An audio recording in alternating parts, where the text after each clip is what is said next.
What's going on, everyone? Welcome to another edition of the Film Room.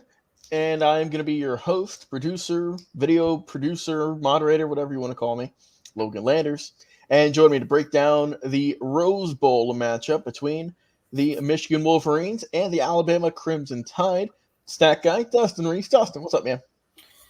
Well, if anything that we can take out of yesterday was the final year of the four-team college football playoffs maybe gave us two of the best playoff games we've ever seen before they expanded 12 teams.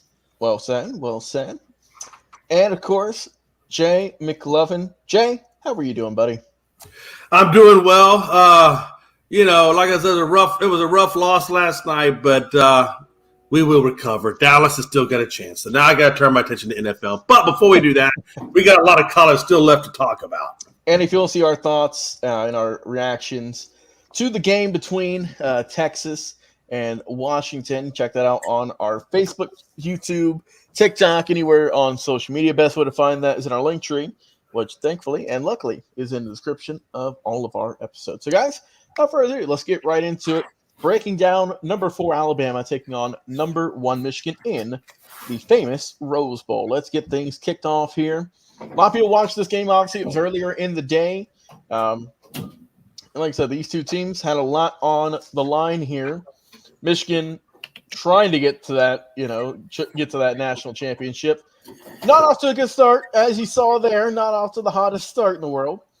And honestly, when I saw that play happen, I kind of thought that this game had the potential to be like the Georgia-Florida State game.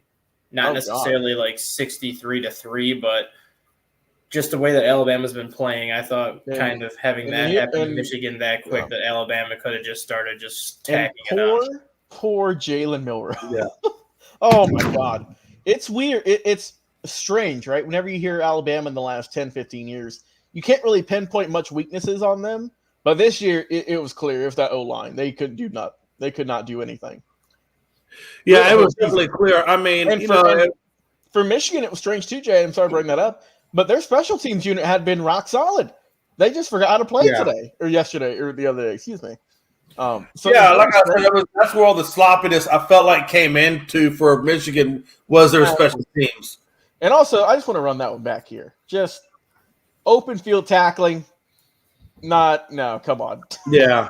Come on. He was stuck in quicksand on that one. Game. Come on. He was stuck in quicksand on that one. Oh, 1,000%. But Jay, look at that was an odd pitch. But look at this. Look at that. Look at him. Just look at him run. Just look at him go, man. Damn. An absolute dog. And I've never seen a guy that is as tough as Blake Corum. Like, that guy is just tough, man. I would say he's tough. I mean, whatever adjectives you got for him that are not weak, he's got them. I thought overall, for the most part, J.J. McCarthy, solid game. I'm not saying he was, showman or anything, not like Penix, but he did his job. As you can see, who do you kind of give a J.J. McCarthy comparison to?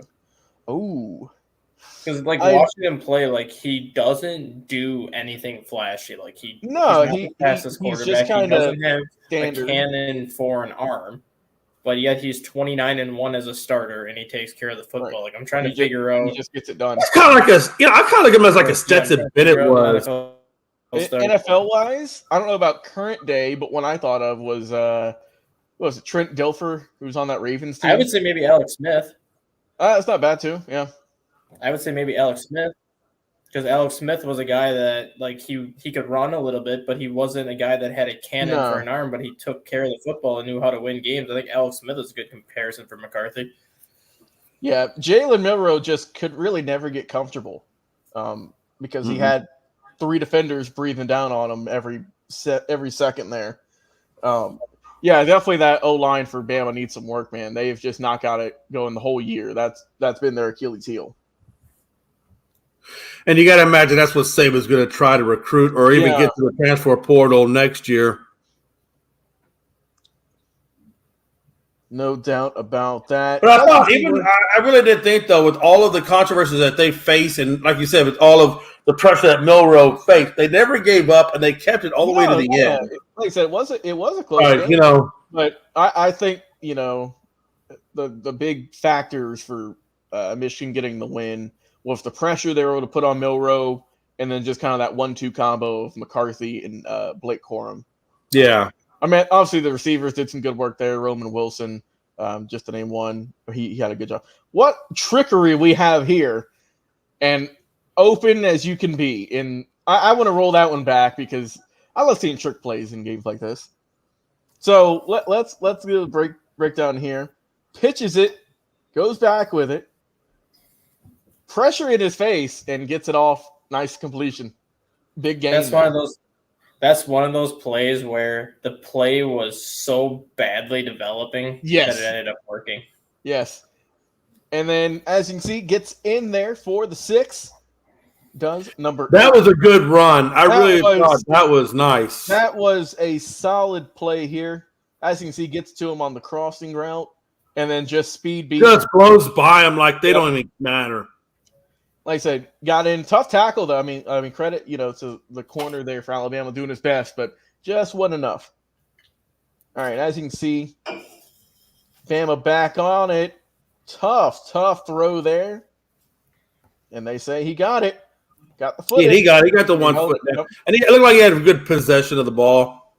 Like I said, Jace McClellan, I think he did a really good job for Bama, helped them out tremendously. Like I said, pocket collapsing. Milroe, what's he going to do? Move those legs. Takes a little bit of a hit there. I just felt like Milroe really put that game on his back, even though they did come away in overtime. I mean, he tried to do anything he could, Jay. Field goal here for Bama to try and get some points heading into the half. Will Reichard, all-time, I think he's all-time leading scorer in SEC just because of how many field goals and whatnot he made. Gets it to be okay. Unfortunately, Michigan's kicker wasn't as good. Yeah, not quite. So there we are, second half of the ball game now. Still a tight game, 13-10. I thought it was going to be a little bit more higher scoring than that at this point. But it picks up a little bit here coming into the second half. So Jace McClellan tries to bounce it out, 2nd and 2. And he barely got it. But hey, he got it, though. That's all that matters. Oh, that was that was one of the things, too, that I thought that was sloppy, was just the fact that Alabama had a really hard time snapping the ball. They got a few false starts, and then when it came to the shotgun, he had a few low snaps. Which is the most, one of the first things they teach you on the O-line, I'm sure, is how to snap the ball. Yeah, absolutely. So here we are again, like Jay was mentioning. Bad snap, communication wasn't there. Thankfully, how does that happen to you 14 games into a season? Just as many times as it happened at Alabama on Monday. Yeah, and as you can see, Milroe was not even prepped for it. I can understand a bad snap like here and there where you snap that's the fine, quarterback's head or like you snap it off their back knees. To back. That's but for that to be that far off, like how does that happen this late in the season? It shouldn't, and that's reason why it cost him. Jace McClellan, 14 carries on the night, 87 yards, 2 scores. I thought he had a good performance. Like I said, definitely helped out Bama's O-line when he could. McCarthy running for his life, throws it out. I think that Alabama O-line definitely gave up 5 sacks in that first half. Yeah. McCarthy, nice little toss there to Morris. Well, I mean, I thought Morris had a solid game too. He had just 2 grabs, but they're 45 yards plus a TD that we saw earlier. I felt like one of the biggest issues for Bama was they did not run the ball enough in that first half. They didn't really start running the ball until that second half. And by then it was too late. Yeah, it was just – I would like to have seen them run the ball more. And I think it would have taken some of the pressure off of Milroe. And Milroe just fighting, man. Like you said, he's a gamer. He's going to try and get any yardage he can. But think about that, though, Logan. Michigan's defense held Milroe to 63 passing yards, all the way to 441 left in the third. Which is hard to believe. I remember I was looking at the score, at the box score, and I was like, this can't be right. There's got to be a typo. But as you see, Alabama takes the lead here. Jace McClellan runs it in for a score. And they had the lead there in the fourth quarter. It just started 17-13. But here comes the Wolverines. Gets absolutely obliterated on that hit. Couldn't do nothing with it. 3rd and 9. Pressure in your face. Gets it off, but In your face. There. Not quite there, Jay. Not quite there. Nice little punt here. Always got to show some love to the special teams. And just what a bounce that was. I mean, it went diagonal, but hits off of I don't know how many people. But it just kind of spiked it, Yeah. But thankfully, I mean, Alabama got lucky. They kept the ball. A little trickery there, at least for the cameraman operator. All right. 4th quarter, big plays here.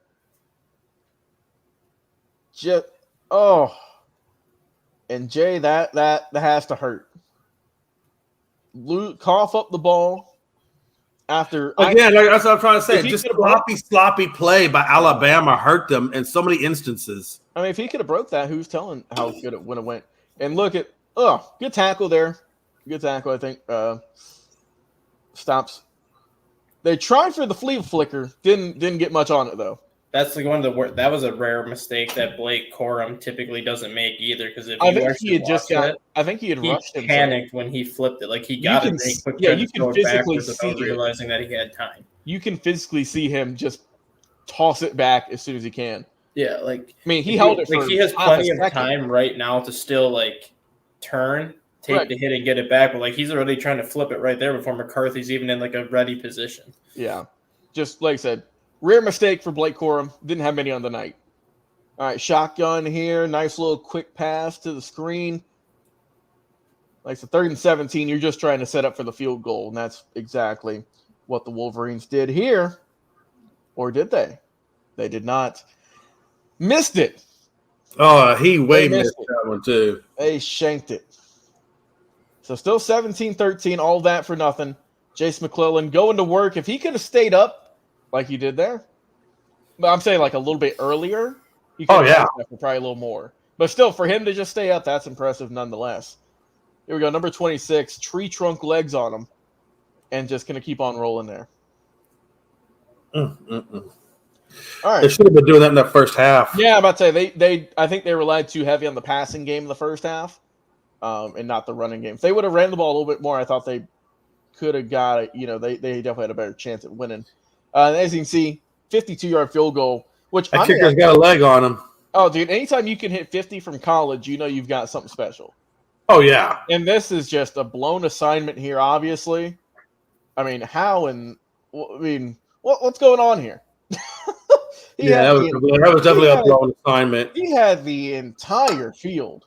I mean, no one even near him. I feel like I don't know the guy that you're pointing to right there, Logan. Yeah, is supposed to be taking Corum, but he sees that guy splitting the linebacker area, so he shifts here, and that linebacker is supposed to be shifting there, but he doesn't, which ends up giving Corum the free pass on the right.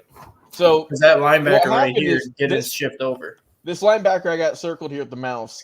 He should have went over here. I believe that's Roman Wilson. Yeah. And this D-back here should have just stayed stuck like glue to Corum. Or not even that. If you bring it back just a little bit. Yep, hold on. To right where you just kind of had it before with that linebacker. A few seconds here. Hold on. Yeah, that's good. So let's see. See, he's actually going the wrong direction where he should be. Here. Keep going a little bit more. So keep going a little bit more yet. So right here. If anything, if this cornerback wants to stay with the slot receiver right there, this linebacker should be sliding down to follow Corum.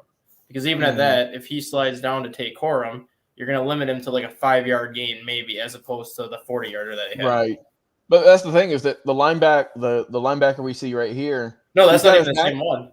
Or excuse me, yeah. The one that's up here, like up higher, over to your left, over to your left, over. That one. This is the one right here that was supposed to take that receiver. But after he saw the receiver, saw that cornerback stay with that guy, that middle linebacker who's known as the Mike should have followed Corum down there because he has a free path basically to crush Corum once Corum makes that contact. Right. But as you can see, he got blocked off. They basically just kind of ran into each other for the most part. You know, and that left what almost 10 yards of just open field. Oh, the open space between him and the next defender. And as you can see, they don't even notice it yet. He's still following Wilson. Yeah, that's just lack of situational awareness. No, look, his back is still turned, guys. And then right there, he realizes, oh, this guy doesn't have the ball. And then a little block there. Yeah, blocking the back. If one doesn't bump into him, I think he could have got more out of that. Yeah. Like I said, I get, big moment, but that was a clear as day block from the back. You can't be doing that. But as you can see, Michigan, nice little run here from McCarthy. Sneaky with the legs. He's not the fastest guy, obviously, but like I said, when he needs to, he can get it done. And that's the thing I think where Michigan can really put some work in is that their play action. If you establish the running game and then you start working on play action against Washington, that could be that's their bread and butter. That's right. Dangerous. So as you can see, nice little work here. Gives it to Mr. Roman Wilson for the 6. And as you can see, 20-19 at the moment. Minute 20, they get the extra point, obviously 20-20. Nice little pass out to the flats there. Second and third, got it easy. 3rd and 10. I don't really agree with that play. No. 3rd and 10 with a minute. You didn't even get to the sticks. Some of the play calling late game were. That's one of those situations where. And here is where I thought. Oh, that was when he bumped that punt return. Yeah. Yeah. Yeah, that's one of those situations on that last play call, Logan, where it's not necessarily your playing to win at that point. Yeah. You're more so playing not to lose and just to get to overtime because I believe Nick Saban trusted his defense enough to get the game to overtime. So here's where I thought that Alabama got the lead because hell of a kick. He muffs it right here. Fair catch. Doesn't grab it. I thought off of rip, I thought this went into the end zone and this could have been real bad. But just missed it. Obviously gets clobbered by half the team there. And Michigan they had, what was it, 45 seconds? A little more. You could have maybe have done something if you could have had the opportunity. You had the opportunity to take a shot. But after that, obviously they were gonna just kneel it and even at that though, why is the Michigan punt returner even fielding that punt? Yeah, it was inside their own 10. Just let it roll. Yeah, right. Let it bounce. Yeah, I would let that. I think he should have just let that go in the end zone. Yeah, just let it roll. So here we are, overtime, and this is the last play of the game. Blake Corum puts the team on his back, says, "I ain't going down," and scores it right there for the Wolverines. Puts them on top 27-20. Alabama, last-ditch effort, 2nd and 9. I thought Milroe was going to get it here, but good tackle out there by number 9 for Michigan. 2nd and goal. Oh, imagine if, because I'm just now seeing this hole. What if Milroe kept this? And right there, he's got a whole gap right there. I'm not saying it's a lot because you see the mic here. He shifts over, but he could have recovered. But I mean, you got some green pasture right here. You could have got that. I think it was more so this. I think it was more so the safety. Yeah. On his left side that maybe forced him to not take it. Yeah, and I'll roll to this one here. But I thought the quarterback sneak that they did to it that actually got them to the end, I thought that was the worst call. We're getting there. So you're saying this safety here, the safety blitz there? Yeah, the safety, because if you look, 45, I don't know if 45 was supposed to chip him. That's what I thought. But it looks like he literally completely whiffs, and by whiffing, if you could have Milroe take that right now, Milroe's going to get smoked. If you could have got that block, they could have got a few yards. They could have got more than what they got. Yeah, because if Milroe would have kept that, that's like a 1 yard, maybe a 2 yard gain, and possibly a fumble. Because Milroe would have got crushed because the guy either whiffed on the block or whatever happened. But if only that guy would have got that block, who knows what would have happened, right? Who knows how closer he would have got. 3rd and goal here. This guy is going to toss it up. right there. I believe Jermaine Oh, Burton. I don't know how he didn't break his leg, honestly, either. He did get hurt. I think they said it was leg cramps. Yeah, but if you watch him with his Right. leg bent, I don't know how it No, was. yeah. I know exactly what you're saying. So let's see, third down comes back to him. Good work by the defensive back there. Wallace just holding on for dear life. Yeah. So also, I think it's kind of going to be forgotten. Jermaine Burton, who a lot of people say is Alabama's best receiver, was not in the game at this point. He had to be taken off the field. Which, Yeah. I mean, I still think this should have been a passing play. As you can see, they're inside the goal line. I believe they're on the 3 or 4. But Jay, let's watch it and then we'll break it down. So here's the final play of the game. So that was it. Now let's run it back and just kind of figure out what was going on here. And is it Bill O'Brien, the offensive coach for Alabama? Or did he leave? Yeah. No, Bill O'Brien's at Yeah. New England. Tommy Reese is the offensive coordinator. Let's try to figure out what in the world Tommy Reese was thinking here. Well, So- my initial thought on this play is why is he not just throwing a screen pass to the running back right here? Yeah, I mean, you could have been- that would have been a this good guy- option. Well, This also, guy's blitzing. yeah. These guys are in coverage. You throw a screen to the running back here. He's got 3 blockers out in front. Look at That's this money. guy's coming down here. You throw a screen pass out to him. 6 will take the safety here. The outside receiver over there is going to take whoever's got him over there. He's got a clear path right to the end zone if you throw that screen. I think also, Because he's Is even what- looking for it. but here's what I think too. Look at the snap. Look where Milrow has to go for this. Yeah. It was another bad snap. It's but a look at, low snap. I don't he's know if even he hit the looking for it, though. ground. The running back's like, I'm open. Like, literally throw me the ball because this guy's already Yeah. blitzing. There's no way he's going to be able to stop here and go back to his left and cover that. I think what happened is the bad snap rattled Milrow, and he saw the blitz coming right here and said, I just got to do something with it. But even then, But, I mean, too, he was – even I then, see too, if you, there's before 3 he- defenders over here, but it's this guy on the right. yeah, You throw a fade to that guy, if anything, before you run it. If you really want to abort the play that quick, look for No, your no. hot route on the outside over there and just throw a quick fade up to get it. And there was like not even a chance. There's no hole. No. And Anywhere. even here, this I mean, guy's ready. you're covered here. You're covered 2 ways here. You're And dead even in out here, water. like that's number, is that 17 out there? Where on the right side? Yeah. Yeah. 17. Is that 17? He's covered. Yeah, he's got the. Like you the said, that outside running back leverage is on wide the out. Michigan Like, there's cornerback. nobody. If you dip it out to 5, you have a way higher chance of scoring. The only guy that has a chance at 5 is that linebacker by Michigan that's standing on the H. Yeah. And by the time I he mean, gets that's to him, he's probably inside the 1. Because you're going to have this guy blocking him. He's going to have to go all the way around that block, and then that guy can slide right through where that M is right there. Yep. But that was it. Like I said, I think that the takeaway that all of us are saying, guys, for Alabama specifically, is just bad, basic fundamentals. Snapping the ball. That's what hurt him. Yeah, like I said to you earlier, it was just a lot of sloppy play on both sides of the ball. And I think if both teams got when they like from Michigan, when they go to this national championship against Washington, they really got to clean up a lot of that sloppy play, a lot of the penalties that they took on, and I think they got a damn good chance at beating Washington. I really do. Yeah, it's going to be a fun one. And I was just looking at the box score because you mentioned sloppy play.